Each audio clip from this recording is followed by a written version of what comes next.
నమస్కారం నట్ కుమార్ గారు. నమస్తే. సార్, బండి సంజయ్ కుమారుడైన బండి భగీరథ్ మీద ఫోక్సో కేసు అనేది నమోదైంది.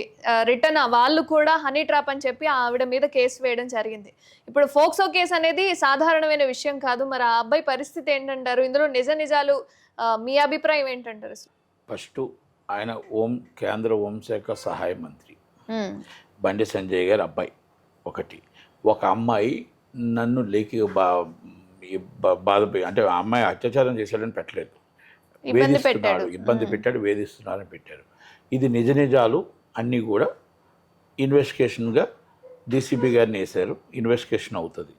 ఇన్వెస్టిగేషన్ అయిన తర్వాత స్టేట్మెంట్ రికార్డ్ చేసిన తర్వాత మొత్తం టోటల్గా ఎలా తీసుకోవాలి, ఏం చేయాలి, అరెస్ట్ చేయాలా లేదా అనేది మొత్తం టోటల్గా ఇన్వెస్టిగేషన్ రిపోర్టు పాజిటివ్ వస్తే ఒకలాగా ఉంటుంది, నెగిటివ్ వస్తే ఒకలాగా ఉంటుంది. దాన్ని ఛార్జ్ షీట్ ఫైల్ చేయడం కానీ లేకపోతే క్లీన్ చిట్ ఇవ్వడం కానీ ఏదైనా ఉంటుంది. ఇప్పుడు ఆ అమ్మాయి మీద కేసు పెట్టారు. ఆ అమ్మాయి హనీ ట్రాప్ చేసిందని చెప్పి వాళ్ళు పెట్టారు కేసు. అంటే కౌంటర్ కేసు అంటారు, కౌంటర్ క్లైమ్ అంటారు దీన్ని. ఈ కౌంటర్ క్లైమ్ కేసులో పోలీసులు ఏమని తీసుకుంటారంటే అక్కడ కేసు ఇన్వెస్టిగేషన్ ఉంటుంది, ఇక్కడ కేసు ఇన్వెస్టిగేషన్ ఉంటుంది. ఇన్వెస్టిగేషన్ ఒక డీసీపీ గారు ఆధ్వర్యంలో ఇన్వెస్టిగేషన్ చేసేటప్పుడు మొత్తం టోటల్గా ఈ అమ్మాయి ఎప్పటి నుంచి పరిచయం ఉంది, ఎప్పటి నుంచి మాటలు ఉన్నాయి, ఎలాగున్నాయి, ఈరోజు వాళ్ళకి వీళ్ళకి వేధింపులు అంటున్నారు, వేధింపులు ఏ విధంగా చేశారు, ఒక పొలిటికల్ లీడర్గా ఆ అమ్మాయిని ఏ విధంగా ఇబ్బంది పెట్టాడు ఈయన అనేది ఎక్కడ ఇన్ఫ్లుయెన్స్ ఉపయోగించాడు అనేది. ఇన్ఫ్లుయెన్స్ ఉపయోగించడానికి మొత్తం టోటల్గా బండి సంజయ్ గారి పేరు చెప్పి ఇన్ఫ్లుయెన్స్ ఉపయోగించాడా, ఉపయోగిస్తే ఆయన పదవికి ఇబ్బంది వస్తుంది. ఒకవేళ కానీ నిజంగా ఇది నిజ నిర్ధారణ అయ్యి ఆయన అరెస్ట్ చేశారు అంటే 100% ఆయన రాజీనామా చేయాలి. ఎందుకంటే బీజేపీకి మచ్చలేని నాయకుడుగా ఆయన ఉన్నాడు కనుక అలాంటి విషయాలు ఏమైనా ఉంటప్పుడు మోడీ గారు సీరియస్గా తీసుకుంటారు. ఆయన భవిష్యత్తు అంధకారంలో పడిపోతుంది పిల్లలు చేసిన తప్పుకి. ఇది తప్పు చేశాడా లేదా అనేది ఇన్వెస్టిగేషన్లో తేలాలి. మనం ఏం అనలేము. ఇప్పుడు ఇన్వెస్టిగేషన్లో మనం ఉంటున్నప్పుడు మనం ఏ డిస్కషన్ కూడా చేయలేము. కాకపోతే రాజకీయంగా ఆయన ఇప్పుడు ఎదుగుదల కోసం ఇంకొకరు ఎవరైనా పెట్టించారా, బీఆర్ఎస్కి వాళ్ళకి బాగా హెవీ గొడవ నడుస్తుంది కాబట్టి ఆ బీఆర్ఎస్కు కొంతమంది ఏమైనా బీఆర్ఎస్ గారు పెట్టించారా, ఇవన్నీ డిస్కషన్సే. అదే ట్రాప్ చేసింది ఆర్ఎస్ ప్రవీణ్ గారు ఎస్పీ, ఆయన ఐపీఎస్ ఆఫీసర్, ఆయన మాట్లాడుతున్నాడు ఎందుకు అరెస్ట్ చేయలేదు అని. ఆయనకు తెలియదా? ఈ ఒక కంప్లైంట్ వస్తే ఆ కంప్లైంట్ని లీగల్ ఒపీనియన్ తీసుకుంటారు. ఆ లీగల్ ఒపీనియన్ తీసుకొని మొత్తం టోటల్గా దాని మీద అది మామూలు ఎమర్జెన్సీ కాకపోతే ఒకవేళ కేసు పార్టీ 1 నోటీస్ ఇచ్చి రమ్మని చెప్తారు. ఒకవేళ ఫోక్సో కేసు కాబట్టి ఇమీడియట్లీ అరెస్ట్ చేయాలి. ఇన్వెస్టిగేషన్ చేసిన తర్వాత అరెస్ట్ చేస్తారు. స్టేట్మెంట్ ఇన్వెస్టిగేషన్ చేసి ఇన్వెస్టిగేషన్ తర్వాత ఆ అమ్మాయి స్టేట్మెంట్ రికార్డ్ చేసిన తర్వాత ఆ అమ్మాయి స్టేట్మెంట్ రికార్డ్ చేస్తే ప్రైమరీ ఆఫ్ ఎవిడెన్స్ అంటారు. అంటే ప్రైమరీ ఆఫ్ ఎవిడెన్స్ని ముందు కలెక్ట్ చేసుకున్నాక ఆ కలెక్ట్ చేసి అప్పుడు అరెస్ట్ చేస్తారు. ఈజ్ అ పొలిటికల్ లీడర్, చట్టం సపరేట్ లేదు. సామాన్య వ్యక్తి సపరేట్ చట్టం లేదు. రాజ్యాంగం ఏం చెప్తుందో, చట్టం ఏం చెప్తుందో, సెక్షన్లు ఏం చెప్తే అయ్యే చేస్తారు. మరి ఆయన తెలియదా ఐపీఎస్ ఆఫీసర్ అంటే? బీఆర్ఎస్ కండు వేసుకునేవాడికి ఐపీఎస్ అని మర్చిపోతే ఎలా ప్రవీణ్ అన్న? మీరు మర్చిపోతే కాదు కదా. మీరు కూడా మేము ఐపీఎస్ కాదు, మేము 1వ క్లాస్ కూడా చదవని వాళ్ళమి. మీరు ఐపీఎస్ చదివారు, 10 మందికి బోధించారు, 10 మందికి చెప్పారు, కొన్ని వేల మందికి ట్రైనింగ్ ఇచ్చిన వ్యక్తి మరి ఇద్దరిని కూర్చోబెట్టుకొని అరెస్ట్ అంటే మీరు టీఆర్ఎస్ కండువాని వేసుకొని ఐపీఎస్ మర్చిపోతే ఎలా అన్నా? సెక్షన్లు కానీ మీకు తెలియాలి, అన్నీ తెలియాలి, చట్టం తెలియాలి, అన్నీ తెలియాలి. అందుకనే ఎవరినైనా సరే దానికంటూ ఒక సిస్టమ్ ఉంటుంది. ఆ అమ్మాయి కేసు పెట్టింది, ఎఫ్ఐఆర్ చేశారు, ప్రధానమంత్రి గారు వచ్చారు.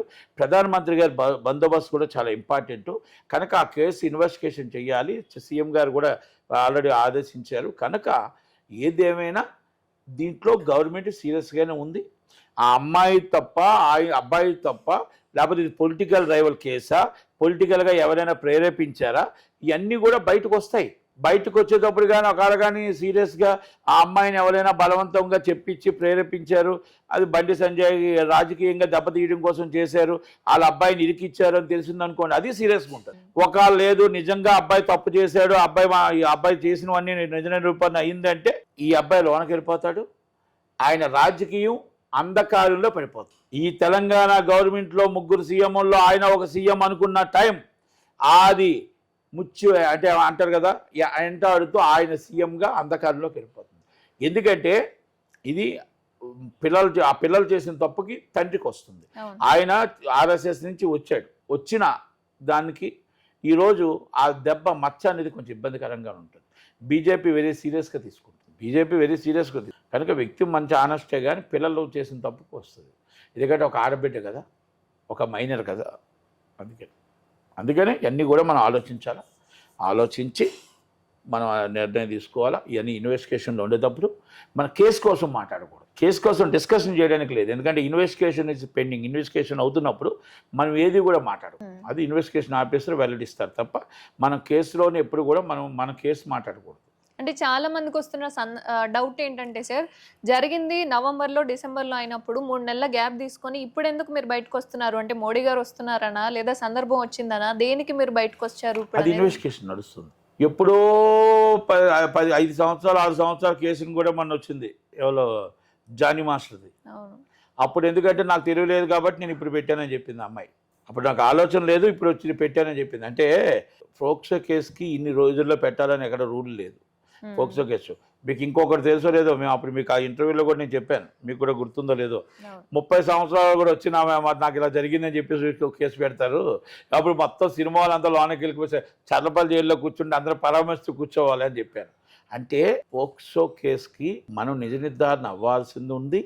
అలాగే దానికి టైమ్ ఆఫ్ అఫెన్స్ మీకు డిసెంబర్లో అయ్యింది. డిసెంబర్లో అమ్మాయి భయపడ్డారో, తల్లిదండ్రులు భయపడ్డారో, లేకపోతే ఇంకోటి ఏమైందో, లేకపోతే ఇప్పుడు మోడీ గారు వస్తున్నారు, లేకపోతే బీఆర్ఎస్ సపోర్ట్ చేశారని ఇప్పుడు పెట్టారో, అది ఏమీ తెలియదు. అందుకే ఇన్వెస్టిగేషన్ నడుస్తున్నప్పుడు మనం డిస్కస్ చేయడానికి లేదు. Investigation is గోయాన్.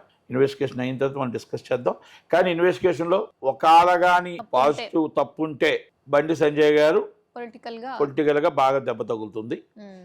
ఒకవేళ కానీ తప్పు లేదు అంటే ఇంకో పొలిటికల్ పార్టీకి కూడా దెబ్బ తగులుతుంది. రెండు ఉంటాయి. బీఆర్ఎస్ అదే ఎస్ అంతే, దాంట్లో రెండు బీఆర్ఎస్ సపోర్టెడ్ ఇస్ బీఆర్ఎస్ పెట్టారు కాబట్టి ఒకవేళ అమ్మాయి తప్పు ఉంది లేకపోతే అబ్బాయి తప్పు లేదు అని అంటే మాత్రం ఈ రెండు విషయాల్లో సీరియస్గానే ఉంటుంది. పోలీసులు చాలా సీరియస్గా తీసుకుంటారు. సివి ఆనంద్ గారు అస్సలు ఊరుకోరు. కనుక న్యాయం ఎటుంటే అటే నడుస్తుంది. చట్టం ఏం చెప్తుందో చట్టం తన పని తాను చేసుకుంటూ పోతుంది. కనుక పొలిటికల్గా ఈ కేసులో ఎవరికి ఒత్తిడులు ఉండవు అనేది మాత్రం మనం తెలుసుకొని దయచేసి ఇన్వెస్టిగేషన్ ప్రాపర్లీ జరగాలి. ఆ అమ్మాయికి న్యాయం జరగాలి, అబ్బాయికి న్యాయం జరగాలి. న్యాయం ఎటుంటే అటే గెలుస్తుంది అనేది మనం వినాలి. కనుక థ్యాంక్ యూ అన్న.